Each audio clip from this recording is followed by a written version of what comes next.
Selamat pagi menuju siang. Salam sejahtera untuk semua. Yang kami hormati Ibu Kaprodi PG PAUD, Bapak Ibu Guru, orang tua siswa PAUD, teman-teman mahasiswa, serta seluruh peserta webinar yang berbahagia. Pertama-tama, marilah kita panjatkan puji syukur kehadirat Allah Subhanahu wa Ta'ala atas segala nikmat dan karunia-Nya. Tidak lupa juga kita sampaikan salawat serta salam kepada junjungan alam Nabi besar Muhammad Sallallahu Alaihi Wasallam. Pada hari ini, tanggal 15 Mei 2020, kita akan melaksanakan kegiatan webinar atau web seminar yang akan mengulas tentang Simple Science untuk anak dan keluarga. Mengatasi kejenuhan saat COVID mendekat. Sebelum penyaji menyampaikan materi, saya akan memperkenalkan diri. Saya Hayani Wulandari, selaku moderator. Host kita hari ini, Dr. Vinita Dewi, SSMA. Pemateri pertama, Dr. Suci Utami Putri, MPD, serta pemateri kedua, Tia Citra Bayuni, MPD. Kepada seluruh peserta, diharapkan dapat menuliskan nama dan asal daerah serta institusinya. Jangan lupa ya, ikuti kegiatan webinar ini dengan seksama. Karena pembahasan dari pemateri hari ini sangatlah menarik. Dan kita yakin bahwa pemateri hari ini sangat expert di bidangnya. Jadi jangan meninggalkan webinar sebelum pada waktunya, gitu ya. Oke, untuk mengefektifkan waktu, saya persilahkan kepada Dr. Suci Utami Putri, MPD, selaku Kaprodi PG PAUD UPI Kampus Purwakarta, untuk memberikan sambutan dan dilanjut langsung ya Bun ya, pemberian materi yang pertama. Dan nanti dilanjut langsung kembali kepada Bunda Tia. Waktu dan tempat disilahkan Bunda. Oke, terima kasih. Assalamualaikum warahmatullahi wabarakatuh. Selamat pagi semua teman-teman. Terima kasih sudah bersedia untuk berpartisipasi dalam bincang online di kegiatan webinar diselenggarakan oleh Prodi PG PAUD UPI Kampus Purwakarta.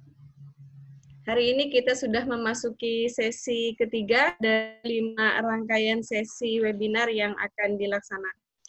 Nah, mudah-mudahan apa yang kita lakukan bersama pagi ini dapat bermanfaat oleh Tuhan Yang Maha Kuasa.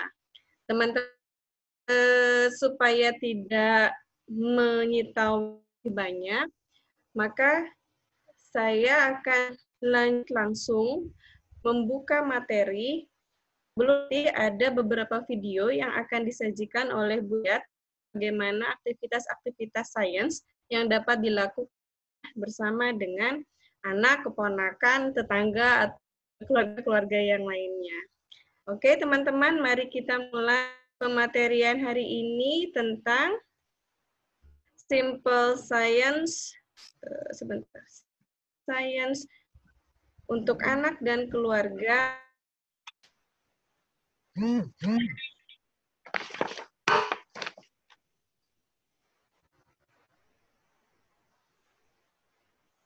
Oke, Simple untuk anak dan keluarga, hindari kejenuhan saat COVID mendekat. Teman-teman, kenapa kami mengangkat tema? Karena kami pikir bahwa di dalam seluruh sendi kehidupan, mulai dari kita membuka mata pada saat bangun sampai kita terpejam lagi, tidak ada satu waktu kita terlepas dari yang namanya aktivitas atau hal-hal yang berbau sains. Oleh karena itu, sepertinya sains yang sederhana ini kita bisa ungkap dan bisa bersama-sama dengan keluarga dalam kehidupan sehari-hari. Lagi kan saat ini kita semua sedang berada pada tahap di mana kita dihimbau untuk stay at home ya. Jadi banyak intensitas waktu yang bisa kita bersama-sama dengan keluarga terdekat. Oke, teman-teman, sebelum kita memulai bagaimana simple science untuk anak dan keluarga, ada baiknya kita mengulas kembali tentang hakikat sains itu sendiri. Kalau misalnya kita mendengar istilah sains, nah kurang lebih pasti yang terlintas di dalam kita adalah sains itu ilmu tentang alam, hal yang berhubungan dengan alam. Yang pasti itu. Nah, kalau konsepnya misalnya untuk anak-anak, anak-anak harus memahami istilah hewan bertelur, misalnya ovipar. Oh, hewan melahirkan, saya vivipar. Tentang gerhana matahari, konsep tentang gerhana gitu ya. Konsep tentang fotosintesis misalnya, tentang metamorfosis. Nah, itu adalah konsep sains yang secara definisi itu harus dipakai anak-anak. Tapi sebetulnya sains itu sendiri tidak utamanya hanya di dalam konsep-konsep. Konsep-konsep tadi adalah hanya salah satu dari produk sains gitu ya. Jadi produk sains itu adalah aktivitas sains. Di antaranya ada konsep sains tadi, hukum-hukum, kemudian prinsip-prinsip, teori tentang sains. Nah, yang terpenting dari sains adalah proses yang kita lalui untuk memperoleh produk yang tadi diungkapkan. Gitu. Jadi, kegiatan apa saja yang kita lakukan agar kita memahami konsep tersebut. Nah, itu adalah bobot terbesar dari hakikat sains sebagai proses. Jadi yang terpenting adalah bagaimana prosesnya. Dan untuk anak-anak usia dini, hal-hal apa yang mereka lakukan dengan arahan orang dewasa, mereka memahami konsep-konsep seperti yang tadi disampaikan. Siskah, kemudian gerhana matahari kah, begitu ya. Nah, proses itu akan bermakna apabila kita melibatkan anak banyak dalam mencari konsep atau mencari jawaban terhadap masalahan sains yang muncul dalam kehidupan hari. Gitu. Seperti yang kita ketahui kan, anak selalu penasaran ya kalau melihat sesuatu yang ada di sekitarnya yang masih asing untuk mereka, pasti mereka akan bertanya. Dan ini juga seperti detektif. Muncul satu pertanyaan, akan dengan pertanyaan berikutnya, lalu diteruskan dengan pertanyaan berikutnya. Nah, kita harus siap untuk menghadapi anak banyak bertanya seperti itu. Nah, tadi yang pertama adalah proses, cara untuk mendapatkan produk. Kemudian yang kedua, kita sudah dapatkan produk, sudah paham produknya, lantas apa yang terjadi?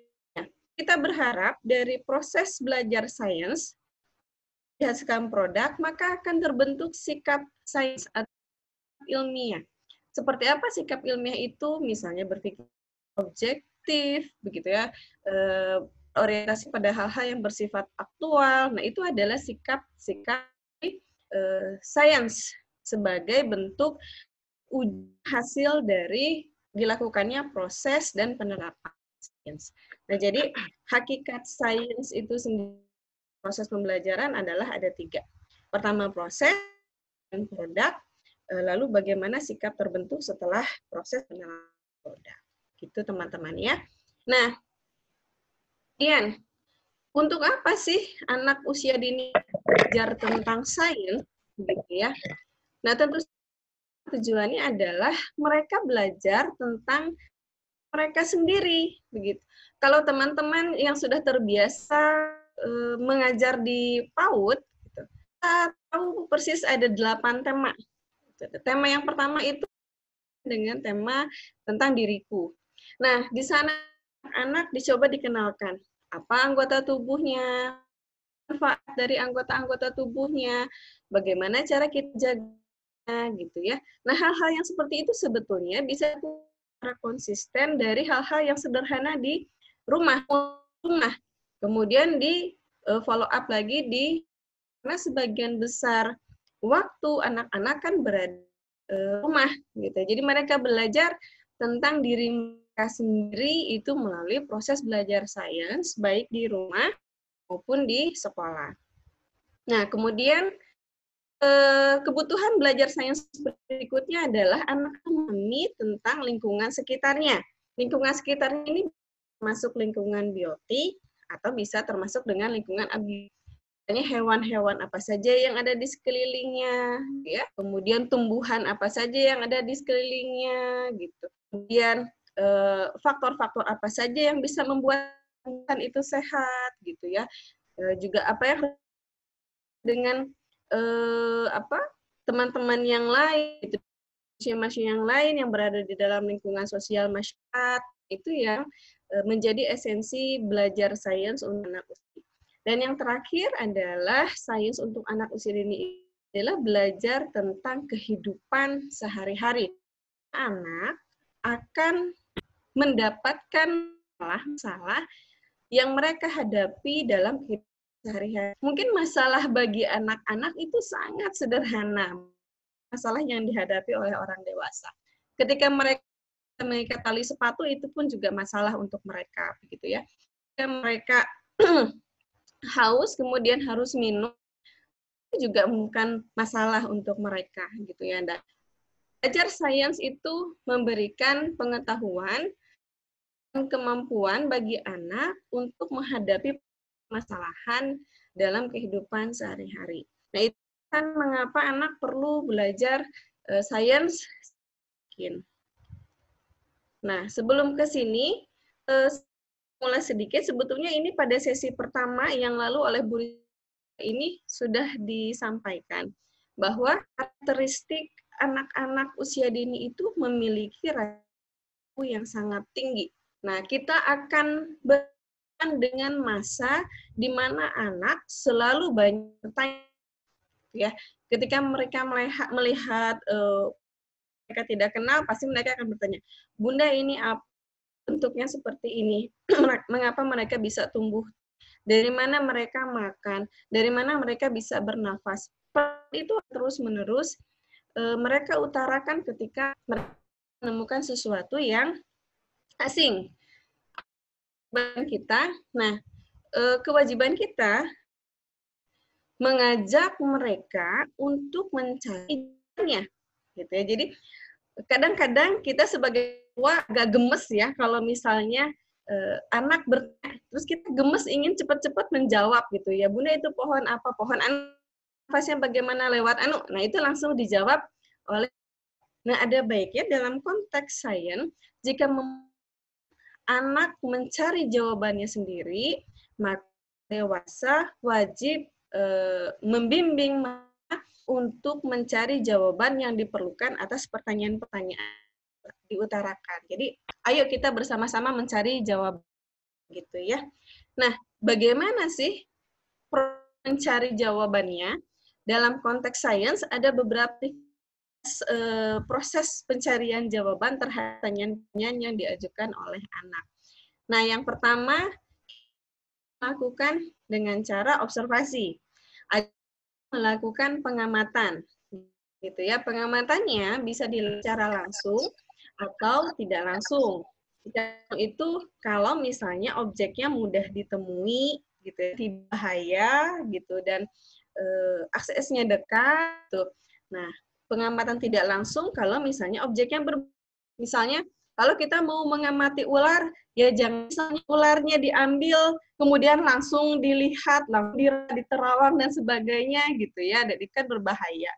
Kalau misalnya anak bertanya tentang sistem tata surya, kan tidak mungkin jejak mereka mengudara di galaksi, gitu ya. Jadi kita perlu objek perantara atau media mengenalkan mereka tentang konsep-konsep seperti itu, begitu ya.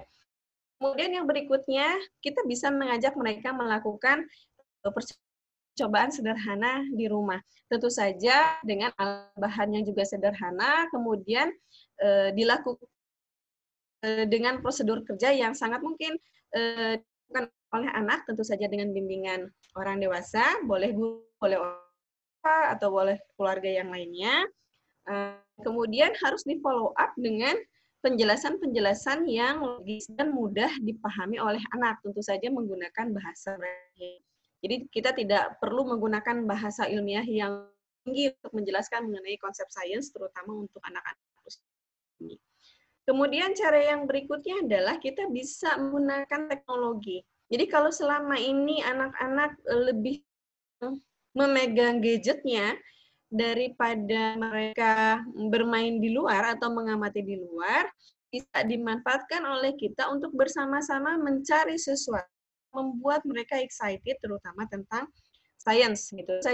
Ketika mereka menggunakan teknologi untuk menggali isi, maka orang dewasa juga perlu ada di sampingnya ya supaya mengarahkan hal-hal tepat yang harus dilakukan untuk mencari jawaban dengan menggunakan teknologi tersebut. Nah, yang berikutnya adalah mengeksplorasi alam. Kita bisa mengajak mereka pergi ke halaman rumah, atau misalnya ke kebun belakang. Kalau tidak punya, kita bisa izin berkunjung ke kebun tetangga, misalnya.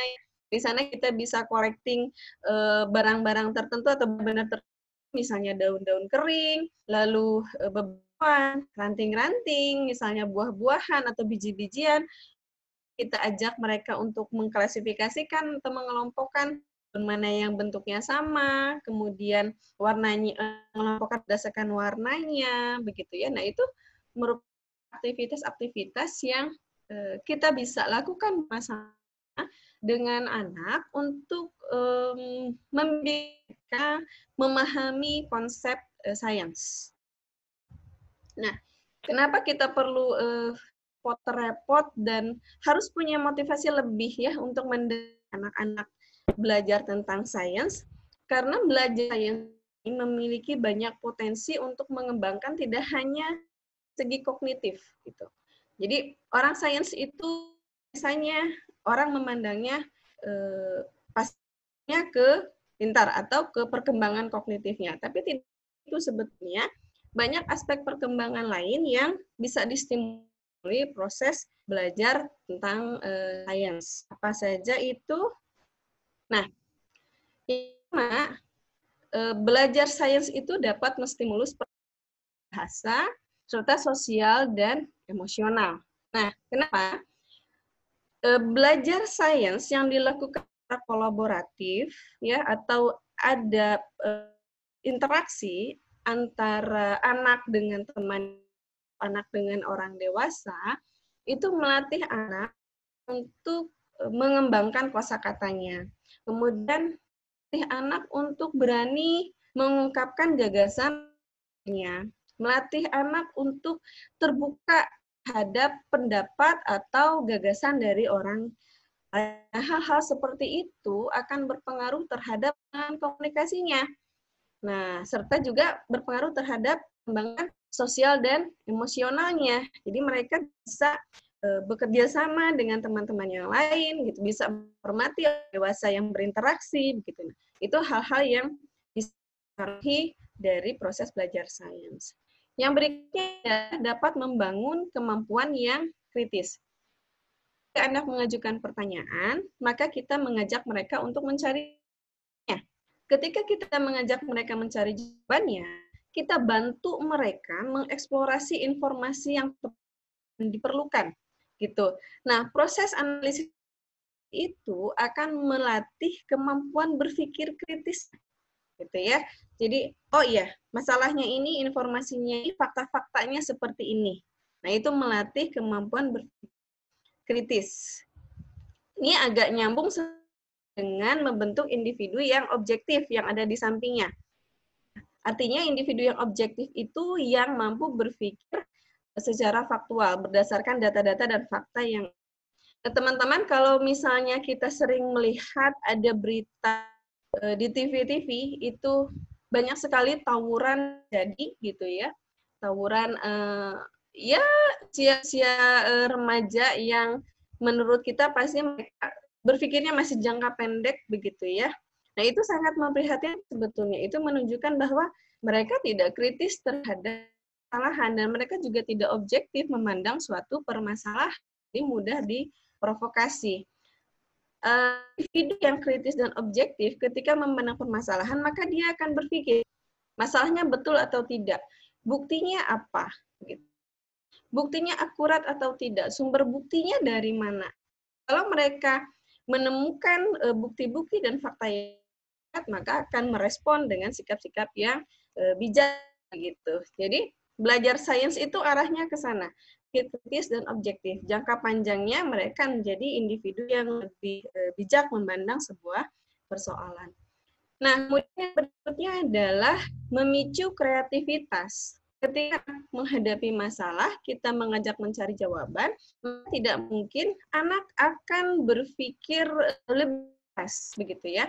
Mereka akan mencari solusi yang relevan untuk menghadapi permasalahan yang ada. Nah, ketika mereka terbiasa berpikir seperti itu, ada masalah, mereka harus cari solusi, kemungkinan perkembangan kreativitasnya akan menjadi lebih tinggi. Akan muncul gagasan-gagasan atau ide-ide baru dari anak untuk menyelesaikan solusi-solusi yang ada. Kadangkala kita menganggap anak itu underestimate gitu ya. Mana mungkin sih anak pikir seperti itu. Itu terlalu susah untuk anak gitu ya. Padahal dengan kemampuan otak anak yang saat ini meledak-ledak perkembangannya, hal yang tidak mungkin untuk anak.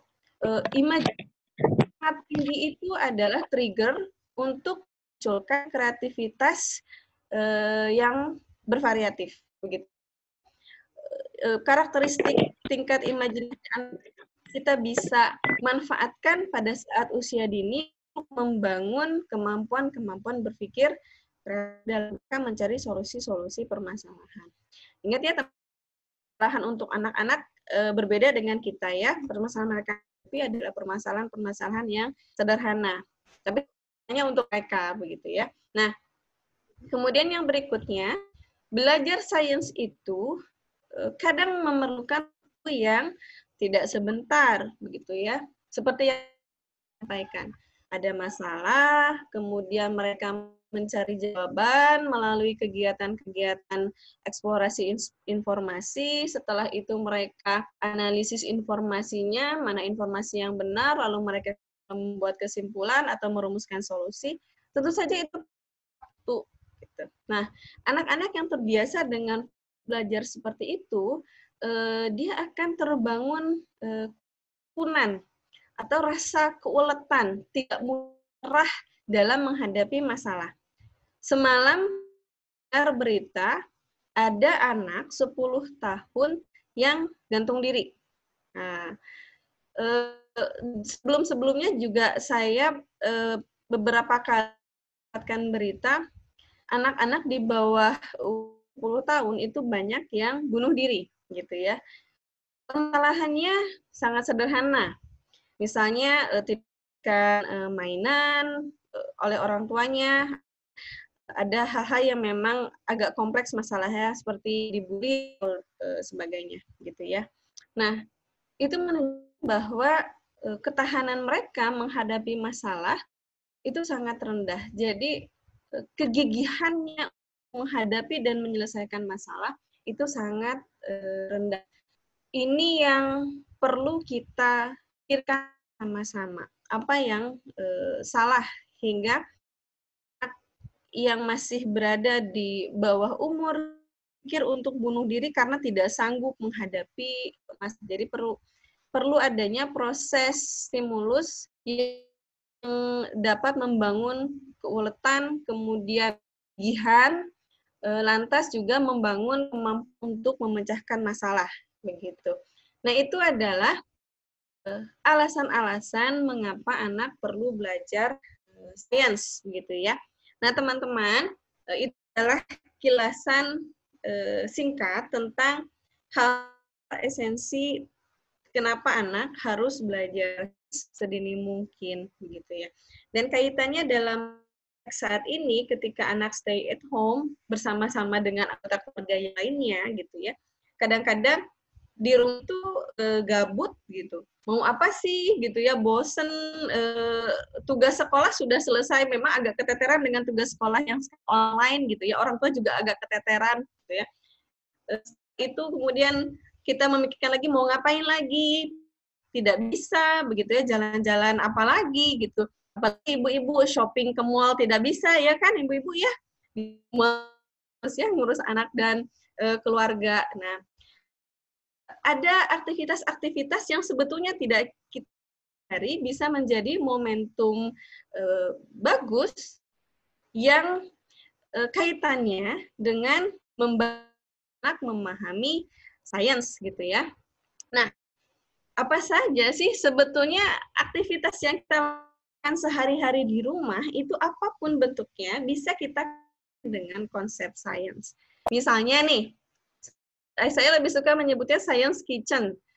Kalau misalnya ibu-ibu sedang masak, anak-anak kan suka penasaran, ingin bantu ibunya masak begitu ya.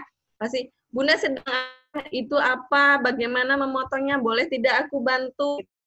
Nah, pasti sering digerecokin anaknya gitu ketika gitu. Kadang-kadang kita bete juga ya ibu-ibu kalau lagi masak, udahlah nanti jadi lama, nanti jadi berantakan, nanti jadi gitu. Itu momentum yang sangat bagus bersama anak-anak mengenalkan tentang sains. Misalnya nih, kita mau masak sayur sop. Di sana kan ada wortel, ada beringin, ada ayam gitu ya, dan ada sayuran yang lainnya. Gitu. Nah, kita bisa nih, nak kalau misalnya wortel itu kamu makan yang banyak, maka kamu akan menjadi bagus. Kamu bisa melihat jelas pemandangan, kamu bisa melihat mainan yang kamu sukai, begitu ya. Nah, ini kalau misalnya brokoli kamu makan, nak, gigi sama tulang kamu itu akan kuat loh. Nah, itu adalah aktivitas-aktivitas yang kita bisa lakukan di rumah bersama-sama dengan anak. Nah, kemudian yang kedua, ketika kita bersih-bersih gitu. Nah, ketika kita bersih-bersih rumah, kita bisa mengajak anak melakukannya bersama-sama gitu ya. Selain mereka untuk mandiri dan bertanggung jawab, nah kita juga bisa sains. Misalnya, kalau kita tidak bersih-bersih, nah ini bakteri atau kuman-kuman lainnya yang nempel di permukaan-permukaan benda. Nah, apalagi sekarang kan lagi musim corona. Sampaikan kepada nih, kalau misalnya virus coronanya menempel di meja atau pintu gitu ya, terus kita tidak bersihkan, nanti virusnya akan nempel di tangan kita, terus masuk kita, itu membuat kita sakit. Ayo, nak, mari kita sama-sama bersihkan rumah. Nah, itu adalah aktivitas simple break. Atau yang berikutnya ketika anak menyiram bunga, atau ajak mereka menanam tanaman atau sisa-sisa domestik ya, misalnya akar daun bawang, kemudian biji-biji semangka atau biji-biji cabai untuk ditanam di halaman. Lalu ajak mereka mengamati begitu.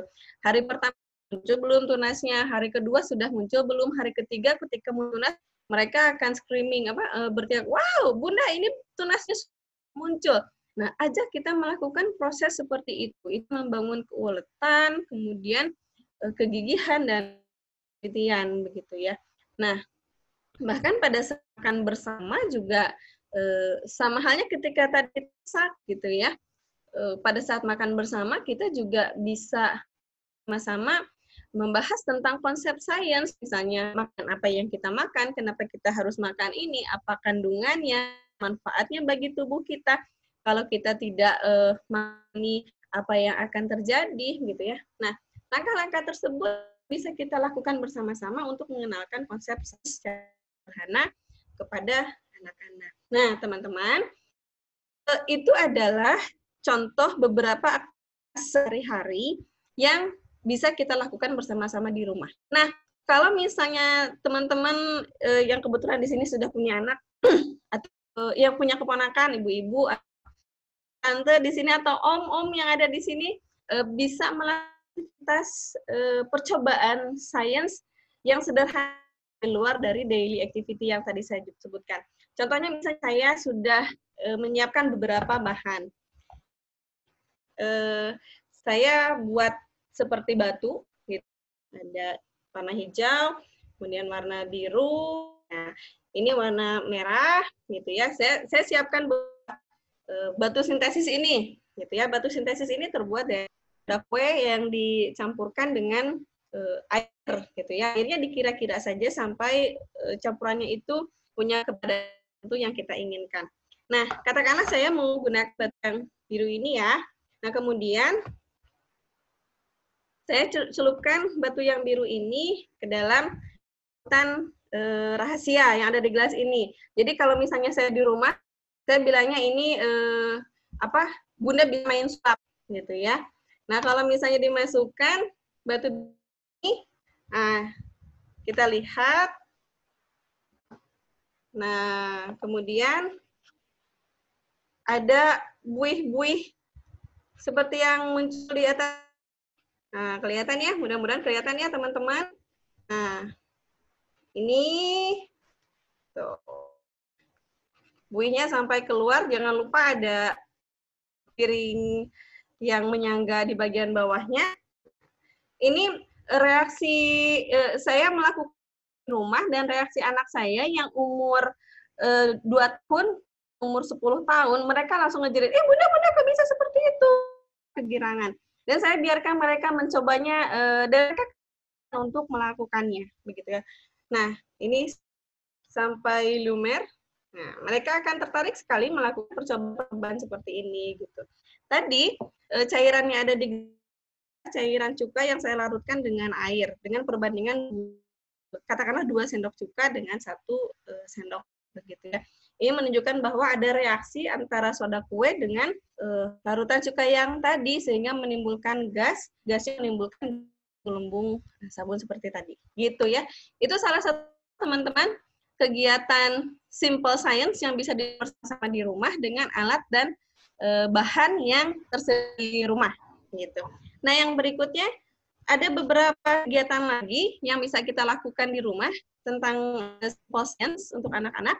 Saya serahkan selanjutnya ke Bunda. Silakan Bunda. Ya, terima kasih kepada Bunda Suci. Bismillahirrahmanirrahim. Assalamualaikum warahmatullahi wabarakatuh. Pada kesempatan kali ini, saya akan melanjutkan materi dari Bunda Suci. Next slide, Bunda, punten.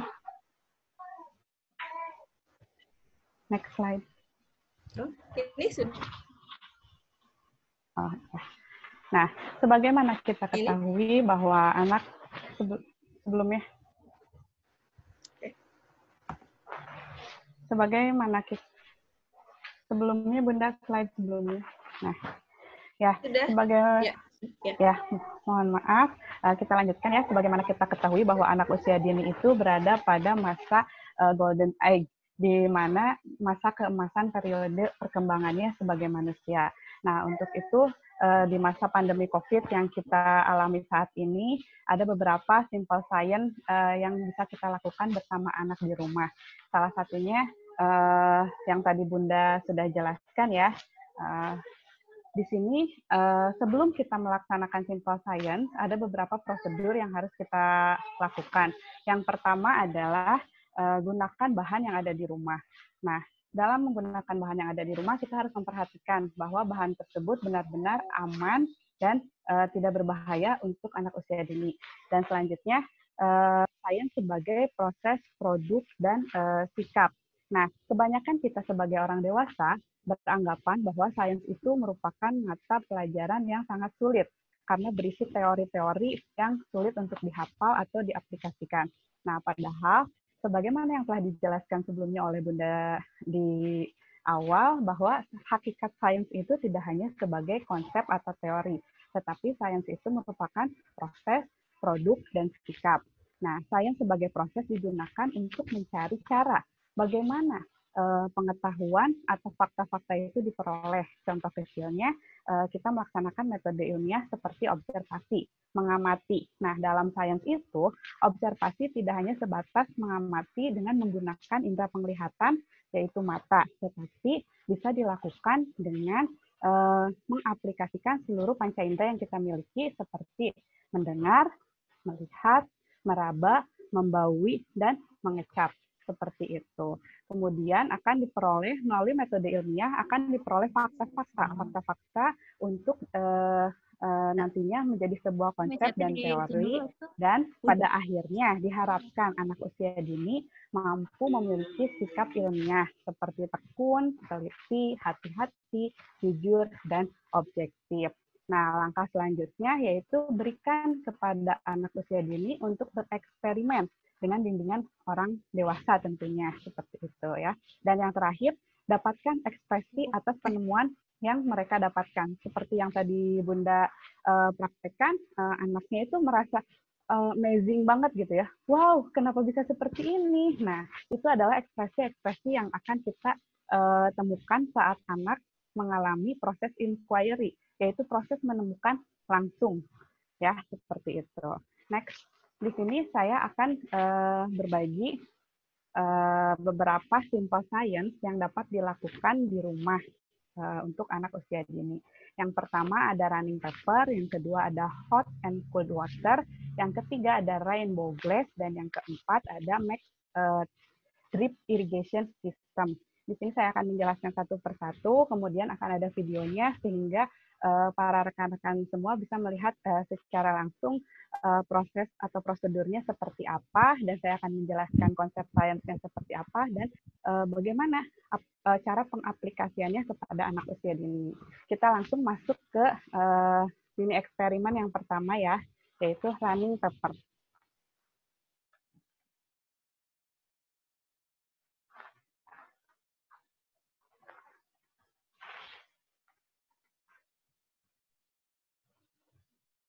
Di sini belum berubah, benar?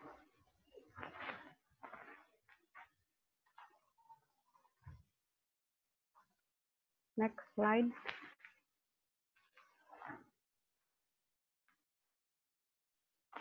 Nah, running pepper. Dalam melakukan simple science di rumah bersama anak, kita memerlukan beberapa material, prosedur, dan science konsepnya. Ya, seperti apa. Nah, percobaan pertama ini, material yang dibutuhkan adalah lada bubuk, air, sabun cair, dan piring. Prosedurnya, tuangkan air ke dalam piring, tabur lada bubuk di atasnya, lalu celupkan jari telunjuk ke dalam piring, amati apa yang terjadi. Kemudian, celupkan jari yang sama ke dalam sabun, lalu masukkan kembali ke dalam piring, dan amati pula apa yang terjadi. Di sini ada konsep sains tekanan permukaan air, di mana air yang berada di atas piring memiliki gaya kohesi. Gaya kohesi itu adalah gaya tarik-menarik antar molekul yang sejenis. Nah, untuk itu saat tangan yang sudah dicelupkan ke sabun dicelupkan ke dalam piring, maka kita akan melihat adanya perbedaan molekul air dan molekul sabun.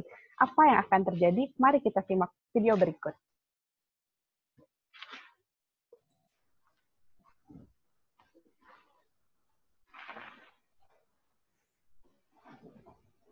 Videonya.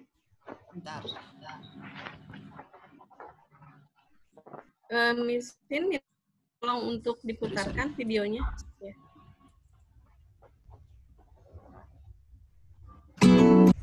Sudah keluar belum videonya? Ya.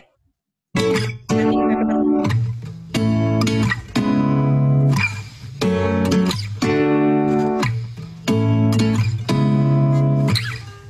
Seeing eyes of mine,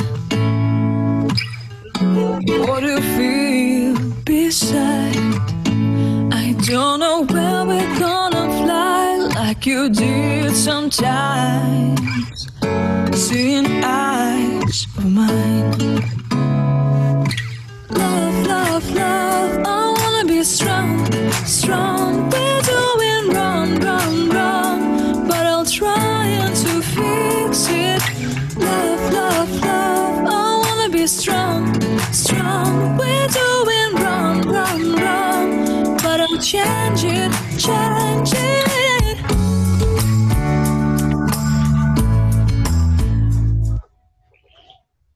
Nah, seperti itu ya. Kita sudah, apa semuanya bisa melihat videonya? Tidak muncul. Tidak muncul ya? Miss Vin? Tidak muncul. Tadi di Tia muncul? Enggak, Tia. Dia tidak slide share. Apakah muncul? Enggak, maksudnya Tia bisa lihat nggak? Enggak, di Tia nggak muncul. Mohon para peserta untuk mematikan mikrofonnya. Terima kasih. Bentar, saya coba sekali lagi ya. Ya, kita coba sekali lagi videonya.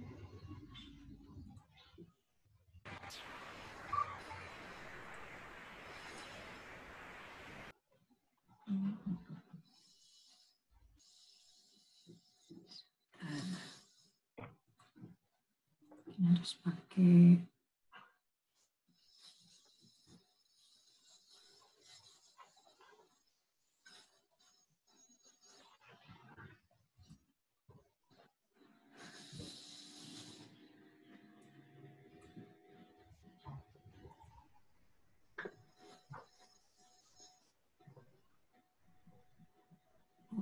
Ya, mohon maaf ada sedikit trouble. Semoga videonya bisa segera untuk kita lihat bersama ya. sekarang terlihat nggak ada gambar video? Ya, sudah, Miss. Ya. Sudah. Oke. Kita coba ya. Seeing eyes of mine, what do you feel beside? I don't know where we're gonna fly like you did sometimes.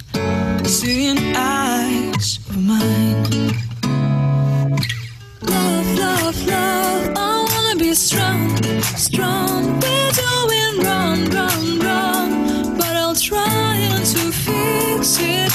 Love, love, love, I wanna be strong, strong. We're doing wrong, wrong, wrong, but I'll change it, change it.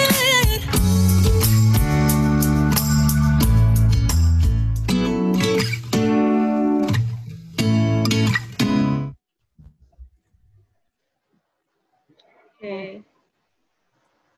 Ya, kita lanjutkan. Tadi sudah dilihat ya videonya, sudah bisa ya. Lada menjauhi tangan yang sudah diberikan sabun. Mungkin rangkaian konsepnya tadi kan kita tentang tekanan permukaan zat cair. Nah, kita tidak mungkin menjelaskan tekanan permukaan zat cair kepada anak usia dini. Untuk itu bagaimana cara mengajarkan kita tentang konsep tersebut kepada anak usia dini. Nah, di tengah wabah yang kita alami, pandemi COVID-19 ini, tentu anak usia dini distimulus untuk sering cuci tangan. Cuci tangan, setelah menyentuh uang cuci tangan, dan cuci tangannya harus menggunakan sabun. Biasanya cukup dengan menggunakan air mengalir, tapi sekarang wajib menggunakan sabun. Mungkin anak yang kritis akan bertanya, kenapa Bunda kok harus pakai sabun? Kenapa kalau setelah menyentuh uang harus cuci tangan dengan menggunakan sabun? Mungkin ada pertanyaan-pertanyaan seperti itu. Nah, kalau kita jelaskan secara lisan, mungkin anak hanya bisa mendapatkan seperti itu saja. Nah, tapi dengan percobaan seperti ini, kita menganalogikan bahwa piring yang diberikan lada itu adalah kuman, virus, dan bakteri. Apabila tangan kita dicelupkan ke piring tersebut, tentu saja virus, kuman, dan bakteri akan menempel di tangan. Nah, tetapi lain halnya apabila kita mencelupkan tangan tersebut ke sabun terlebih dahulu, otomatis saat dicelupkan ke piring yang ada ladanya tadi, lada akan menjauh ke pinggiran piring. Nah, ini bisa kita berikan penjelasan bahwa apabila kita mencuci tangan dengan sabun, maka virus, kuman, dan bakteri akan menjauh. Nah, setelah itu pasti anak akan merasa merasa, oh iya ya, ternyata cuci tangan itu harus pakai sabun. Virus, kuman, dan bakterinya pergi menjauh dari sekitaran, seperti itu. Ya, untuk selanjutnya percobaan kedua. Percobaan kedua tentang hot and cold water. Oke.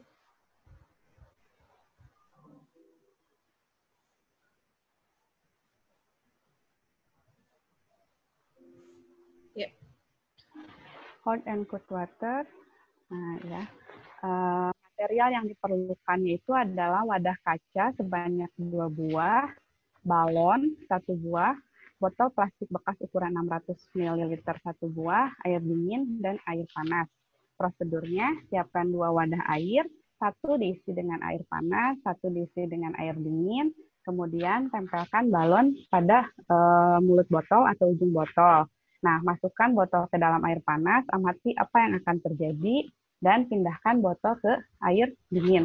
Amati apa yang akan terjadi. Di sini ada sains konsepnya itu adalah pemuaian zat gas. Ya, untuk lebih jelasnya, marilah kita simak video berikut.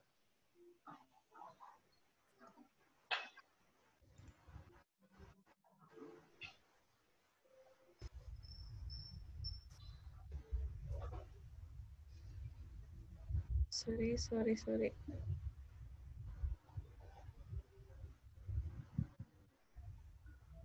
Hot and cold water dulu.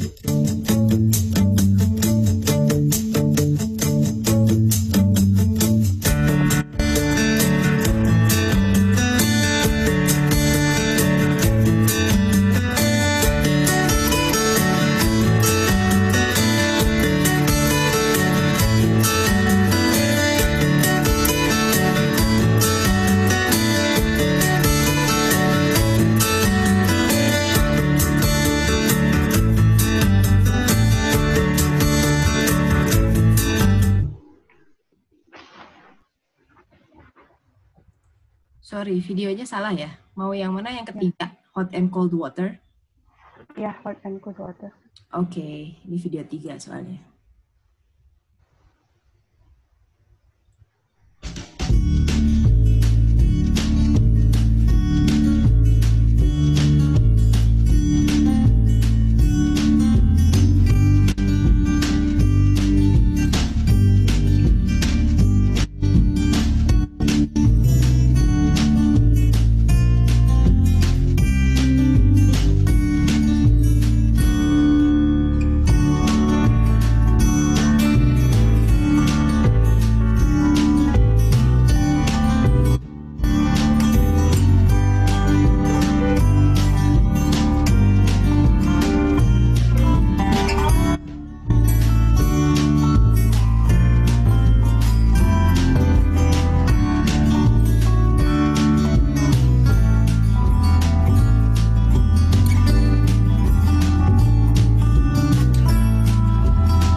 Nah, seperti itu ya. Jadi hot and cold water di mana ada air panas dan air dingin. Nah, yang kita lihat bahwa di botol kosong itu, botol bekas tersebut kan hanya kosong saja, padahal di dalamnya itu berisi udara. Di mana udara itu apabila dimasukkan ke dalam air panas, maka udara akan bergerak lebih cepat dan mengisi ruang yang ada di luar, yaitu mengakibatkan balon mengembang. Nah, sedangkan apabila botol kosong tersebut kita celupkan ke air dingin, maka molekul yang ada di dalam molekul gas yang ada di dalam botol tersebut akan berkumpul yang mengakibatkan udara yang ada di balon itu masuk ke dalam botol sehingga balon mengempis seperti itu. Nah, kepada anak usia dini kita bisa menjelaskan bahwa di sini terjadi konsep suhu, di mana ada suhu panas dan suhu dingin. Suhu panas mengakibatkan botol menjadi panas dan balon mengembang, dan suhu dingin menyebabkan udara dalam botol pun menjadi dingin dan mengakibatkan balonnya itu mengempis seperti itu. Dan selanjutnya percobaan ketiga kita bisa melakukan rainbow glass ya. Rainbow glass di sini ada beberapa material yang kita perlukan, diantaranya gelas 1 buah, minyak goreng 100 ml, sabun pencuci piring 100 ml, air dan pewarna makanan 100 ml, koin logam yang 1000-an itu, kemudian bawang merah yang ukurannya kecil, tutup botol plastik, dan gabus. Nah, prosedur pengerjaannya, sangat mudah sekali. Siapkan gelas, pertama itu tuangkan air dan zat pewarna, air yang sudah diberi warna ke dalam gelas. Tahap kedua masukkan sabun pencuci piring, dan tahap terakhir masukkan minyak.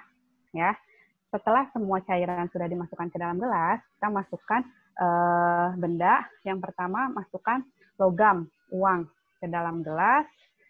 Amati apa yang akan terjadi. Selanjutnya masukkan bawang, masukkan tutup botol plastik, dan yang terakhir masukkan gabus. Nah, untuk lebih jelasnya, di sini sains konsepnya itu tentang massa jenis zat cair dan zat padat, ya, seperti itu. Untuk lebih jelasnya, marilah kita simak video berikut.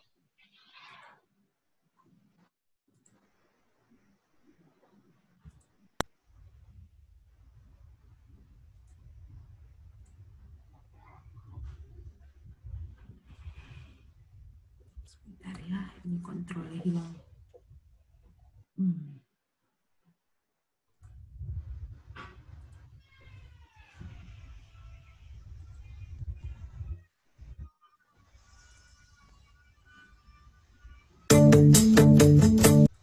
Kelihatan nggak? Ya, sudah. Ada kelihatan? Terlihat. Ada. Ya, sudah terlihat. Nah,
Ya, silakan. untuk ya. Kembalikan. Nah, videonya seperti tadi ya. Nah, di sini saya masih memiliki gelasnya.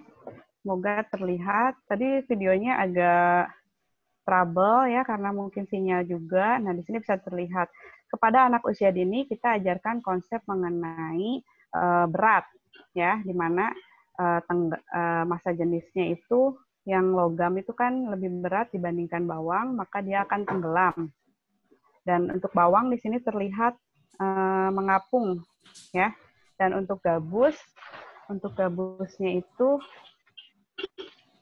terapung ya. Gabusnya terapung, bawangnya itu melayang. Ya, terlihat bawangnya. Nah, seperti itu. Selanjutnya, video terakhir, kita akan membuat make a drip irrigation system, di mana kita ke slide kembali.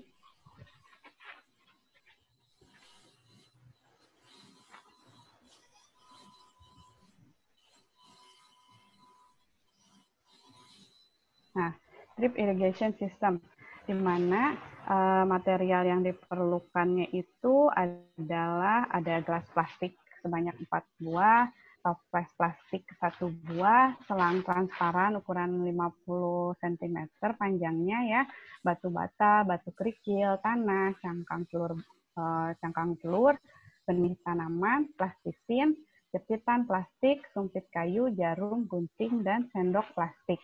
Nah, cara penggunaannya, siapkan alat dan bahan, masukkan kerikil ke dalam gelas plastik, kemudian cangkang telur diisi tanah dan benih, terus simpan di atas gelas plastik, kemudian kita bikin drip irrigation system, yaitu sistem irigasi tetes dengan menggunakan toples sebagai tangki airnya, kemudian kita menggunakan selang, dan dialirkan ke tanaman yang sudah disiapkan. Untuk lebih jelasnya, kita lihat video terakhir. Silahkan.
itu ya, tanamannya tumbuh walaupun tidak disiram, tapi kita menggunakan sistem irigasi tetes. Nah, di sini kita bisa melibatkan anak untuk mengobservasi, yaitu untuk menghitung berapa jumlah tanaman yang tumbuh, ada berapa jumlah daunnya, tanaman apa saja yang tumbuh, gitu, seperti itu. Dan kita bisa menggunakan bahan-bahan yang ada di rumah, seperti biji. Kemarin biji labu, saat bulan puasa sering bikin kolak labu ya, ada biji labu kita tanam, terus saat menggoreng telur misalnya ada sisa batang dari daun bawang kita tanam, dan selanjutnya bisa menggunakan biji tomat misalnya, cabai dan sebagainya. Sehingga di sini anak dijelaskan konsep sainsnya itu tentang yang paling utama itu tentang sifat-sifat air, di mana air itu mengalir dari tempat yang tinggi menuju ke tempat yang rendah.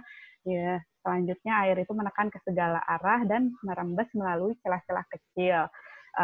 Di sini terbukti bahwa selang yang dilubangi itu memberikan tetesan-tetesan sebagai irigasi sistem sehingga tanaman bisa tumbuh. Nah, mungkin itu beberapa contoh simple science yang bisa kita lakukan bersama anak di rumah dengan menggunakan bahan yang ready tersedia di rumah, tidak berbahaya, dan tidak beracun ya, seperti itu. Selanjutnya, jadi simple science. Science untuk anak usia dini itu adalah yang paling utama adalah bimbing mereka untuk memperoleh inquiry, untuk memperoleh pengetahuan dengan caranya sendiri. Jadi, sains itu tidak diperoleh dengan mengingat, tetapi diperoleh dengan cara menemukannya sendiri. Untuk itu, kita sebagai orang dewasa harus menciptakan lingkungan yang mampu memberikan kesempatan kepada anak untuk menyatakan dirinya, untuk berekspresi, untuk bereksperimen, untuk berkreasi, sehingga anak bisa mengembangkan potensi atau bakat unggul yang dimilikinya. Mungkin itu saja yang dapat kami sampaikan. Kurang lebihnya mohon maaf ya, karena sepertinya sinyal tidak bersahabat dengan video hari ini. Insya Allah nanti video bisa kita share di YouTube PG PAUD, nanti linknya diberikan, dan kami kembalikan ke Ibu Moderator. Pada Ibu Bulan, persilahkan. Terima kasih Bunda Tia, Bunda Suci. Nah, baiklah, itulah materi diskusi yang telah disampaikan oleh Bunda Suci, Bunda Tia. Nah, untuk selanjutnya adalah sesi tanya jawab. Sesi tanya jawab ini saya akan menyebutkan nama peserta. Maka peserta dipersilakan untuk menyebutkan nama, kemudian asal dan institusinya dari mana. Saya akan mencoba memanggil atau menyebut ya. Kepada Pak Muhammad Ganesha dari UIN Sunan Ampel, Surabaya. Silakan Pak, silakan langsung bertanya kepada narasumber. Halo, ya, masuk Bu. Ya, silakan Pak. Pak, silakan Pak. Terima kasih Bu untuk waktunya. Saya ingin bertanya, kan tadi Ibu Suci dan Ibu Tia menjelaskan mengenai bagaimana caranya untuk mengajarkan sains ya pada anak-anak usia dini. Nah, yang ingin saya tanyakan adalah bagaimana sih Bu untuk mengajarkan sains pada anak-anak usia dini ketika kedua orang tuanya itu adalah pekerja atau memiliki karir gitu kan, sehingga kan jarang ada waktu di rumah. Untuk pertanyaan yang kedua itu, apakah ada waktu yang tepat sih untuk mengajarkan sains kepada anak-anak itu sehingga materi sains tersebut dapat dicerna oleh anak tersebut dengan baik? Terima kasih.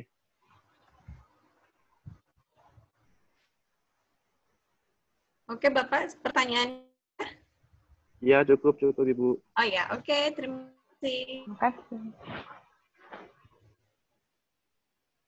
Bu Wulan, boleh langsung dijawab saja ya? Silakan Bunda Suci, iya, langsung saja. Jadi nanti pertanyaan berikutnya setelah jawaban yang ini. Ya, siap. Oke, Pak Ganesha, tos juga mengalami hal yang sama dengan Bapak. Saya dan suami juga bekerja, kemudian jarang ada waktu di rumah, begitu ya. Memang tantangan buat para orang tua yang bekerja, kemudian jarang bisa bersama-sama dengan begitu. Nah, Pak, sebetulnya tidak ada untuk mengenalkan sains kepada anak begitu ya, karena seperti yang tadi disampaikan, kita bisa menjadi momen-momen yang biasa dilakukan sehari-hari di rumah sebagai momentum bagi kita untuk mengenal tentang sains. Seperti misalnya kalau kita pulang dari rumah, kemudian kita makan bersama, atau misalnya kita ngobrol-ngobrol santai di depan rumah di sekolah sambil melihat beberapa jenis tanaman yang kita tanam. Nah, berbincang-bincang kita bisa mengenalkan konsep sains, mengaitkan objek-objek yang diamati anak pada sama-sama dengan kita, lalu mengenalkan tentang konsep-konsep dengan objek yang terdekat, begitu ya. Jadi tidak ada khusus gitu. Kita harus pintar-pintar membuat momen-momen yang kebetulan bersama-sama dengan anak, di momentum yang tepat untuk mengajak mereka bersama belajar tentang sains. Nah, kemudian bekerja Senin sampai Jumat. Mungkin full ada yang sampai hari Sabtu, tapi paling tidak ada satu hari yang kita off gitu ya, dari pekerjaan. Dan ketika kita off dari pekerjaan, kita punya komitmen yang terhadap keluarga begitu ya. Ketika misalnya ada waktu yang longgar, berarti it's time for the family begitu. Pada waktu itulah bisa memanfaatkan intensitas waktunya untuk melakukan hal yang bersifat positif gitu. Mengenalkan sains lewat activity, atau misalnya kalau ada kelonggaran waktu, Bapak dengan Ibu bersama dengan anak-anak bisa menyiapkan alat bahan sederhana yang bisa digunakan untuk mengenalkan konsep-konsep sains. Tadi kan sudah ada beberapa tip kegiatan. Sebetulnya kegiatan-kegiatan simple science yang lainnya juga banyak yang beredar. Kita bisa akses beberapa, kita bisa coba juga di rumah. Mungkin itu jawaban yang bisa saya berikan, karena permasalahan yang Bapak hadapi adalah sama dengan permasalahan yang saya hadapi ketika saya dan suami saya juga, kemudian kita harus sama-sama membangun momentum kepada anak-anak dengan waktu yang tersisa gitu. Nah, di waktu tersisa itu kita mencoba mengenalkan mereka tentang hal yang bermanfaat, salah satunya hal yang bersifat sains. Mungkin Bunda Tia bisa memberikan tambahan? Memberikan tambahan sedikit ya, kebetulan sama juga suami dan saya juga bekerja, otomatis kami mengkhususkan waktu di Sabtu Minggu saat suami dan saya ada di rumah, misalnya pergi ke kebun untuk menanam, terus untuk memanen. Itu merupakan salah satu pengenalan konsep sains bahwa tumbuhan itu tumbuh, menghasilkan buah, kemudian ada bunganya, seperti itu kan simple sains yang bisa kita kenalkan kepada anak sejak dini gitu ya. Selanjutnya misalnya konsep memasak, karena panas misalnya sayuran menjadi layu, seperti itu bisa kita libatkan anak di dapur misalnya gitu. Saat hari libur kita memasak, kita ajak anak. Terus misalnya saat mengobrol seperti yang tadi Bunda Suci jelaskan ya, misalnya ngobrol di depan rumah, kita punya tanaman, bisa juga dijelaskan melalui jadi anak dilibatkan untuk proses observasi. Silahkan amati, tanya untuk misalnya jumlah daunnya, warna bunganya, seperti itu. Mungkin cukup, Bunda. Oke, ya, terima kasih. Iya, gimana? Ya, ya. Ya, sudah Ibu, terima kasih. Oke, sama-sama. Terima kasih, Dr. Resa. Ya, ada satu lagi, Bun. Ya, Ibu Indri Jaya Laksana. Silakan, Bu Indri. Halo. Ya. Selamat siang, Ibu. Ya, Bu Indri. Di sini saya kan tadi saya dengar materi mengatakan mengatakan tentang pemecahan masalah ya, kemampuan memecahkan masalah. Hubungan sains dan kemampuan memecahkan masalah. Nah, saya tanyakan sejauh mana kegiatan sains dapat memberikan dampak kepada kemampuan memecahkan masalah anak setelah anak dewasa. Nah, itu aja pertanyaan saya. Saya dari Medan. Terima kasih. Terima kasih, Bu Indri. Pertanyaan menarik sekali ya. Sains dengan kemampuan masalah, gitu ya. Nah, Bu Indri, anak itu dihadapkan dengan permasalahan yang menurut kita mungkin tidak kompleks gitu ya, tapi bisa saja mereka menganggap itu adalah masalah yang gitu ya.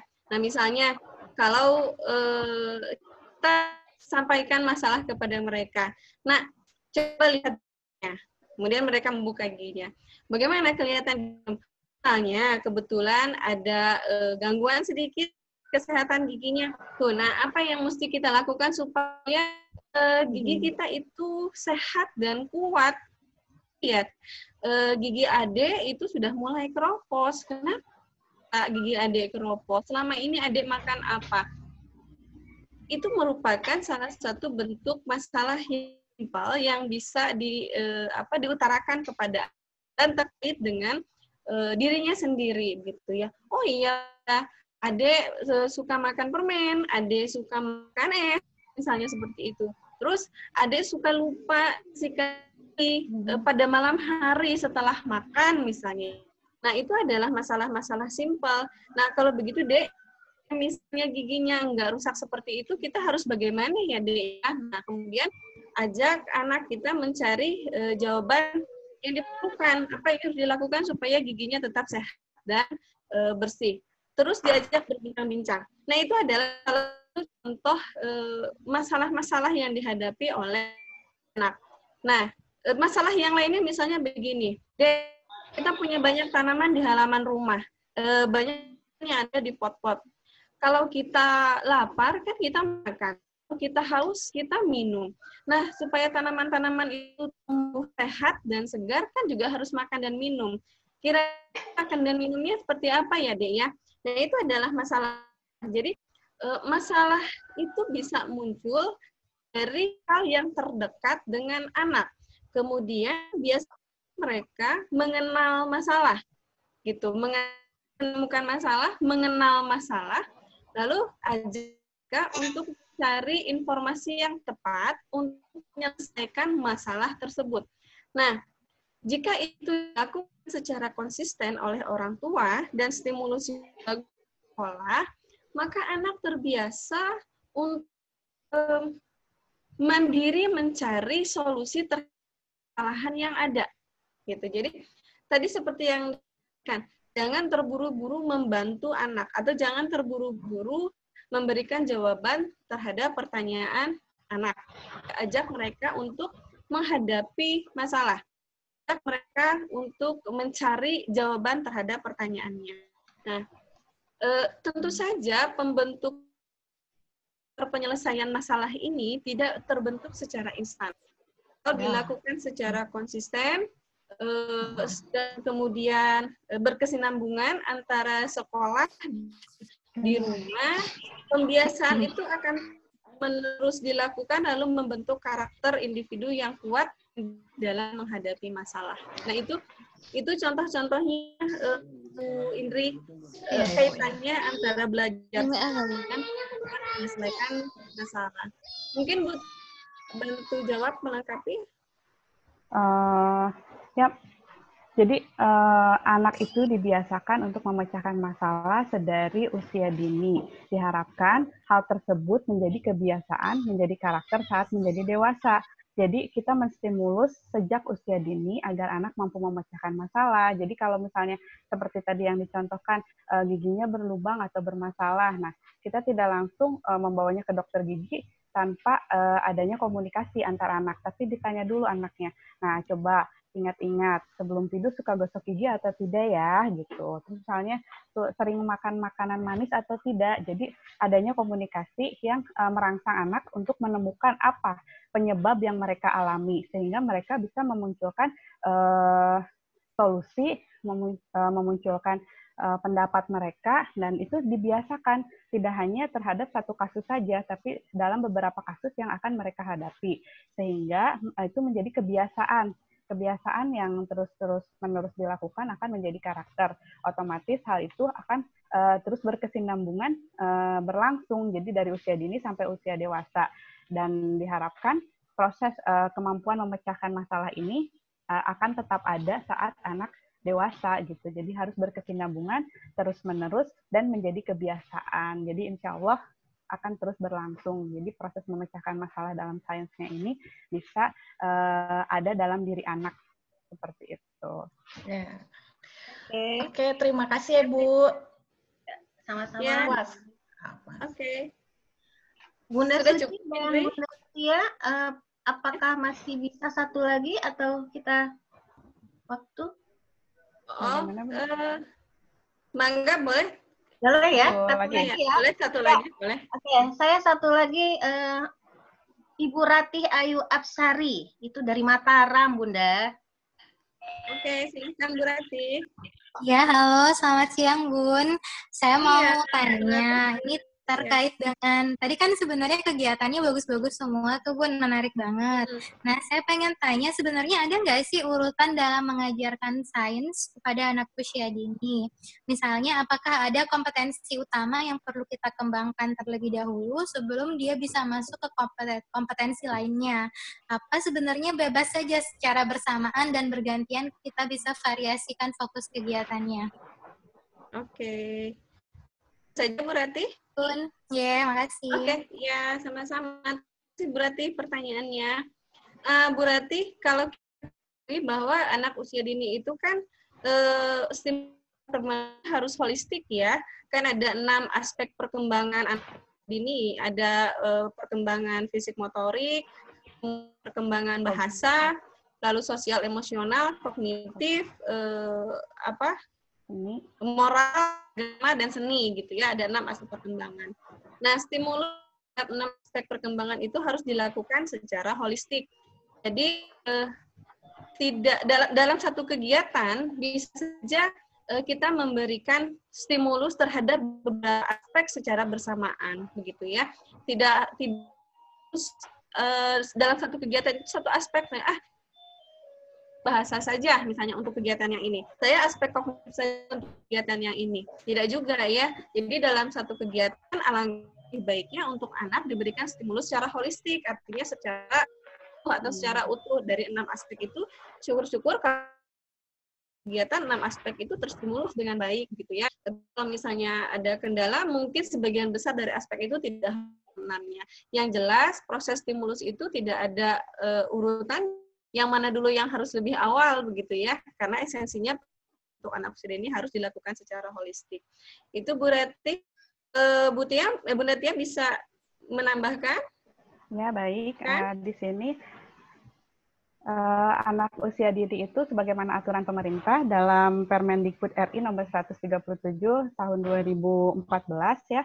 Tadi sebagaimana yang disebutkan oleh Bunda, ada 6 aspek yang harus dikuasai oleh anak usia dini, diantaranya seni, agama, bahasa, kognitif, moral, sosial, emosional. Nah, seperti itu. Ke 6 aspek itu bisa kita aplikasikan yang mana dulu yang mau diambil saat mengajarkan sains kepada anak. Dan yang paling utama di sini adalah bahwa hakikat sains yang tadi dijelaskan, bahwa hakikat sains itu sebetulnya memiliki 3 pengertian, di mana yaitu proses, produk, dan sikap. Nah, di sana. Di saat sains itu memiliki pengertian sebagai proses itu, nah berarti di sana ada cara untuk mencari pengetahuan, cara untuk mencari sebuah fakta-fakta seperti itu, misalnya dengan melakukan observasi, melibatkan panca indera, sampai misalnya setelah menemukan itu ke produk ya, produk itu sebuah teori, konsep, fakta yang ditemukan, dan lari yang terakhir itu kepada sikap sains seperti itu. Jadi misalnya si anak setelah melakukan observasi, melihat, mengamati, anak itu memperoleh kesimpulan sampai bisa mengkomunikasikan hasil dari penemuannya misalnya kepada orang tua, kepada teman sekolahnya, atau kepada neneknya. Nah, di sana berarti kita menarik beberapa konsep atau aspek yang akan dikuasai oleh anak usia dini, misalnya aspek sosialnya ada, aspek kognitifnya ada, terus misalnya aspek bahasanya ada gitu, karena mereka mengkomunikasikan. Jadi tahapannya itu yang jelas sains itu sebagai prosesnya dulu, produk, baru sikap. Nah, kemudian bisa diaplikasikan ke aspek-aspek yang akan dikuasai oleh anak usia dini, yaitu 6 aspek yang tadi disebutkan. Mungkin seperti itu. Ya. Bagaimana? Ya. Bu Rati, bagaimana? Cukup ya? Iya cukup Bun, makasih ya. Ya, Sama-sama. sama-sama.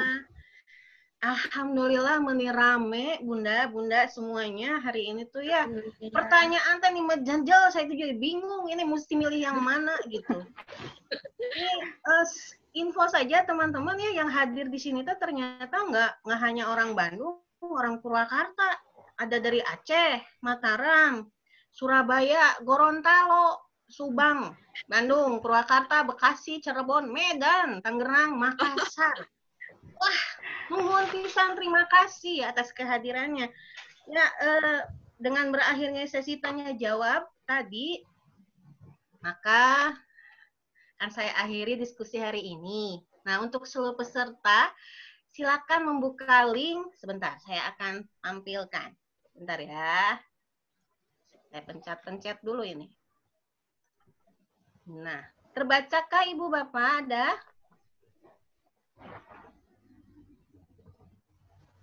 Bu Tia, adakah? Ada. Oke. Ya, ini link sertifikat Ibu Bapak. Ini akan ditutup pada pukul 14.00.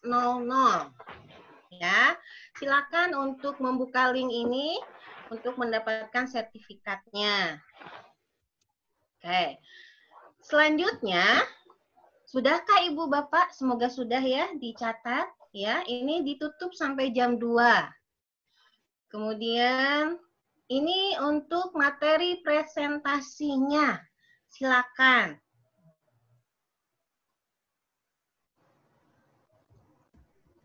Ya. Semoga sudah dicatat ya. Ini saya pakai ukuran 72 supaya kebaca ya. Ya. Selanjutnya Ibu Bapak, hayo selanjutnya ya, saya tag gimana? Ya nggak apa-apa lah. Supaya tidak terlalu tegang.